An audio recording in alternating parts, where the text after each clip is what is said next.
በጣም አስለመሽኛል። ብዙ ስራ አብረን እንሰራለን። ምንም እንዳታስብ። ምን እያደረግሽ ነው? ይበቃል። ማንንም የማስፈራራት መብት የለም። ከልጅቷ ጓደኛ ጋር ምን እያደረክ ነበር? እየተጨባበጥኩ ነው። እንድታውቁ ያህል ስርዓት ምን እንደሆነ ስለማላውቅ አይደለም፣ በጣም ስለምንቅህና በጣም ስለምታስጠላኝ ስርዓቴንና አክብሮቴን ለአንተ አላሳየም። ከአንቺ ጋር እንነጋገራለን። ምን እንዳጨባበጠሽ፣ ምን እንዳሳሳመሽና ምን ፈገግ እንዳደረገሽ። ለመሆኑ ምን ሆነ ነው እንደዚህ የምታብደው? አለም እኔ እኮ በጠዋት ስለተነሳው ትንሽ አረፍ ልበል ብዬ ነበር። ወንድምሽ ግን እኔ ሊያሰርፈኝ አልቻለም። ትሰሚያለሽ? ምን ያህል እንደሚንቀኝ ፊት ለፊት የቆሞ በኩራት ነው የነገረኝ። ሄሎ አብነት፣ ህብስት አብራናት ቤት ናችሁ? ጥሩ። ላደረግከው ነገር ጥሩ ምክንያት ይኖርሃል ብዬ ተስፋ አደርጋለሁ። እኔም አብሬ መሄድ ፈልጋለሁ። ጓደኛዬ ላያት ፈልጋለሁ። ቅድም ያየኸው ነገር በሌላ መልኩ እንዳትረዳው ጠየኩሽ። ወይ አፍሽን ዝጊ ወይ ካጠገቤ ዞር በይ። ቅድም ያቺ ሴትዮ መታሽ ነው አይደል? አዎ። ደግሞ እኮ የመጀመሪያው አይደለም። ቆይ በምን ምክንያት? በአንቺ ምክንያት ወንድም ያነቀኝ። አንቺ እንድንጠፋፋ ትፈልጊያለሽ አለች። በቃ ተረጋጊ። በአምላክ እየመጣ ነው። ከሱ ጋር ተነጋግረን መፍትሄ እንፈልግለታለን። በፍጹም እንደዛ እንዳታደርግ። እሱ ስለሚናደድ ሁሉም ነገር ይባባሳል። እሱ መንገድ አያጣም። እንደምንም ብሎ አንድ መፍትሄ ያገኝለታል። በአምላክ ሴትዮዋ ምናምኗን ምግብሽ ውስጥ ጨምራ እንደመረዘች ሲያቅ ራሱን መቆጣጠር ስላልቻለ ነው ሄዶ ያነቃት። እውነትህን ነው። አብነት ይሙት ለዛ ነው ያደረገው። ይወደኛል አይደል? ለምን ይጠላሻል እናቴ? አቶ አለም የባለ ሀብት ልጃቸውን ጉዳይ ሀብት ለመውረስ በሚል ጓደኛዋን ሄርሜላን እያግባባና ብር ሰጥቶ በደንብ እንድታምነው አባቷን የሚያዛትን ሁሉ ነገር እንድትሰራ ለሄርሜላ ሚሽን ሰጥቷት ነበርና ሄርሜላም በጣም አክቲቭ ከመሆኑ አኳያ አፈጻጸሟን አይቶ ብር እየሰጣትና ለአፈጻጸሟም እያደነቃት እያመሰገናት እያለ ወንበዴው በአምላክ በር ገልብጦ ሲገባ እጅ ለእጅ ተጨባብጠው ሲመሰጋገኑ ደረሰ። ክው ነው ያለው። ሰላም ህብስት ጀምሯል። እንግዲህ በአምላክ ቀጥታ እንደገባ አቶ አለምን ሰላም እንኳ ሳይል ምንድነው ያጨባበጣችሁ በሚል አፈጠጠባት። እሷ ደግሞ ምን እያለች ተንተባተበች እንጂ እንዲህ ብላ ልትገልጸው የምትችል ነገር ስለሌላት ዝም አለ። በዚህን ጊዜ አቶ አለም መናገር ጀመረ። አንተ ስርዓት የሚባል አታውቅም እንዴ? ሳታቋቋ ትገባለህ እያለ መደፋ ሲጀምር እኔ ስራ ስለማላውቅ ሳይሆን ስለምንቅህ ነው፣ በጣም ነው ምንቅህ አለው የእህቱን ባል አቶ አለምን። ይኸውልህ ምንን እያሰብህ እንደሆነ ባላቅም ያው ተንኮል ነው የሚሆንና ባታስበው ይሻላል ብሎ አስፈራርቶትና ዝቶበት ተዘባብቶበት ወጣ።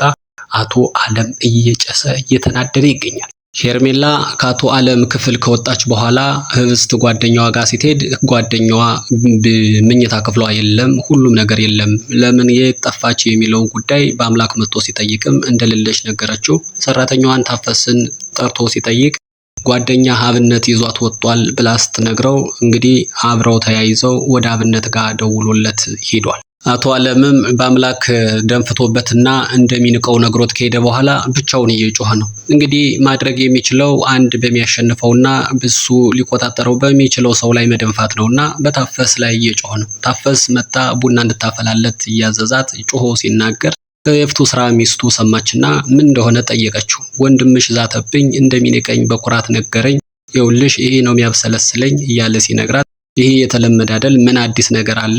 ለማንኛውም ስለሚያስፈልገን ቻለው፣ የተለመደ ስራው እኮ ነው እያለች ትንሽ ለማረጋጋት ሞከረች። ታፈስም ቡና እንድታፈላ ተነግሯታል። ታፈስ እንግዲህ በአምላክን ስለምትወደው በአምላክ እጁ በነካት ቁጥር ፈዛ 1 ደቂቃ 2 ደቂቃ ከቆየሽ በኋላ የምትነቃናትና እንግዲህ ይፍቱ ስራም ይህንን ስለምታውቅ የውልሽ አሁንም በየርሽበት እየፈዘዝሽ አትቁሚ፣ ታዘዥውን ስሪ ተከታትለሽ እያለች እየመከረቻት ነው። እዚህ ደርሷል። በአምላክ ለጓደኛው ለአብነት ከደወለ በኋላ አብነት ቤት እንደሆኑ ነግሮት ወደ አብነት ቤት እየሄዱ ናቸው። ሄርሜላም አብሬ እሄዳለሁ ጓደኛዬን ማየት አለብኝ እያለች ያዘነችና የጓጓች መስላ ስትለምነው አብረው ተያይዘው ሄዱ። በመሃል አብነትና ህብስት እያወሩ ናቸው። ምክንያቱም አብነት እሷ ጋር ሲሄድ ይፍቱ ስራ እየደበደበቻት አይቷት ነበርና እሱ ግን ባላየ አለፈ። ለምንድን ነበር የምደበድብሽ እያለ ይጠይቃታል። ህብስትም ይህንን ነገር በአምላክ እንዳትነግረው ትለዋለች። እንኳን እኔን በሚመለከት ነገር የሆነ ነገር አድርጓት እኔን በማላውቀው ነገር እንኳን ይኸው ይህንን አድርገሻል እያለች እኔን እየደበደበች ነው፣ ብዙ ጊዜ ተደበድበኛለች ብላ እውነቱን ነገረችው። እሱም ማረጋገጠላት።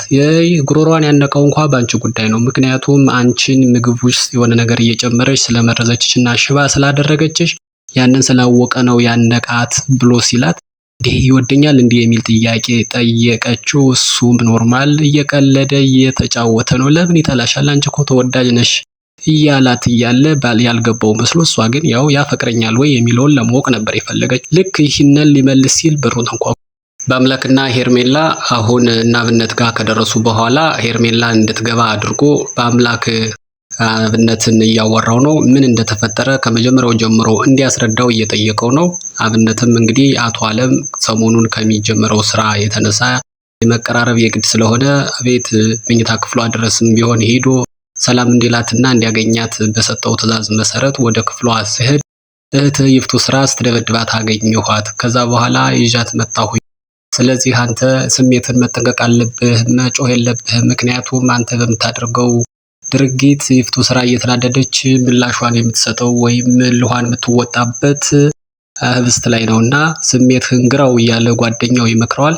አሁን ቀጣዩ ስራ እናውራ እያለ ሲል አብነት ቆይ መጀመሪያ ይቺ ልጅ መሄድ አለባት አለ። ይቺ ልጅ ሚላት ምንድነው? ሄርሜላን ነው። ሄርሜላን ደግሞ አብነት ሻፍዶባታል። ምክንያቱም የተመቸችው ትመስላለች።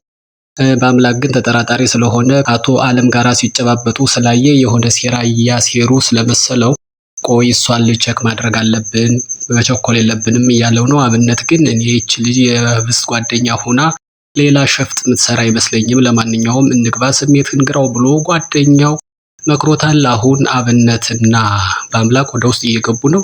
እንግዲህ በአምላክ ህብስትን እንዳታስጨንቃት ጥያቄም እንዳትጠይቃት በሰጠ ትዕዛዝ መሰረት ሄርሜላ ገብታ ቁጭ ነው ያለች። ምንም አላለቻትም ሰላምታ ከመለወጥ ውጭ። ሄርሜላ ከገባች በኋላ ምንም እያወራች አልነበረችም እና ምን እንደሆነች በተደጋጋሚ ህብስት ጠይቃታለች። እዛ የሄርሜላ ምላሽ ምንድነው? እናቴ አሟ ስለነበረ እሷ ትዝ ብላኝ ነው እያለቻት እያለ ታዲያ ሄደሽ ለምን አትጠይቂያትም ስትላት ተያይዘው ገቡ በአምላክና አብነት። በዚህን ጊዜ አብነት እኔ እሸኛለሁ ሲል ቆይ እኔ ያልጨረሱት ነገር አለ እኔ ልሸኛት ብሎ በአምላክ ጋር ወጣች። በአምላክ ቅድም ከአቶ አለም ጋር ስትጨባበጥ የነበረበትን ምክንያት አልነገረችውምና አሁን እየጠየቃት እሷ ግን ታማ አልጋ ላይ ያለች እናት አለችኝ፣ እሷን ለማዳን ደግሞ ማንኛውም ነገር ማድረግ አለብኝ። በቃ እሱን ታሪክ ስለነገርኩት አቶ አለም ብር ሰጠኝ፣ ሌላ ነገር የለም። ብሩን ሲያስገባልኝ ደስ ብሎኝ ስለነበረ የእሱ ሪተርን ምን አይነት እንደነበረ አላቅም እያለች ለማስረዳት ትሞክራለች። እሱ ግን በአምላክ ግን ያመናት አይመስልም። የውልሽ አውቀሽም ይሁን ሳታውቂ አቶ አለምን አውቀዋለሁኝና አሁን ለጊዜው እንደዚህ ቢያደርግም እንኳ ቆይቶም ቢሆን መጠየቁ አይቀርም ህብስት እንድትጎጃት። ያኔ ግን 2 ጊዜ ማሰብ አለብሽ ማስጠንቀቂያ ሰጥቷታል። እሷ ግን እያለቃቀሰች ነው። ድሃ ስለሆንኩ ነው፣ እኔ በድህነት ነው ያደግኩኝ፣ እንደ ህብስት አይደለሁኝም ማስተዳደጌ። ስለዚህ ማንኛውንም ትንሽ ስራ ወይም ሰውን የሚጎዳ ነገር ድሆች ያደርጉታል ብሎ መገመቱ የሚደንቅ አይደለም እያለች ማለቃቀስ ስትጀምር እኔ እንደሱ ለማለት አይደለም፣ በየትኛውም መንገድ ይሁን በየትኛውም መንገድ ህብስትን የሚጎዳ ነገር እንዳታደርጊ እያስጠነቀቁሽ ነው ይላታል። ሌላው ደግሞ አብነት ስለ ሄርሜላ ማወቅ ፈልጎና ህብስትን ይጠይቃታል። ሄርሜላ ምን ያክል ታውቂያታለሽ? ታምኛታለሽ? እንዴት ነው እያለ ሲጠይቃት ኖርማል እሷም አብራ ከልጅነት እንዳደጉና በደንብ ስለምታውቃት እንዲያውም ጥሩ ልጅ እንደሆነች እየነገረችው ነው። እሱም እንዳፈቀራትና እንደሚወዳት እንደሚጠይቃት ሲነግራት ህብስትም ደስ ብሏታል። እንግዲህ ህብስት የዋህ ነች፣ ሁሉንም ታምናለች። ማን ምን ሊያደርጋት እንደሚችል ከተደረገ በኋላም የማታውቅናት እንኳን ገና ከወደፊቱና የህብስት ሁኔታ እንደዚህ ነው። በመጨረሻ በአምላክ ሄርሜላን እንግዲህ ማስጠንቀቂያ ሰጥቶት ቻው ብሏት ሲሄድ እንዲህ አቁስለህኝማ ቻው ብለህኝ ብቻ አትቀርም፣ ይሄ የማያልቀውን ሀብት የማይገመተውን የማይቆጠረውን ሀብትማ እንዴት እንደምቆናጠጠው መግቢያ ካርዴ አንተ ነህ ብላ ሄርሜላ ሆዬ ዝታበታለች። እንግዲህ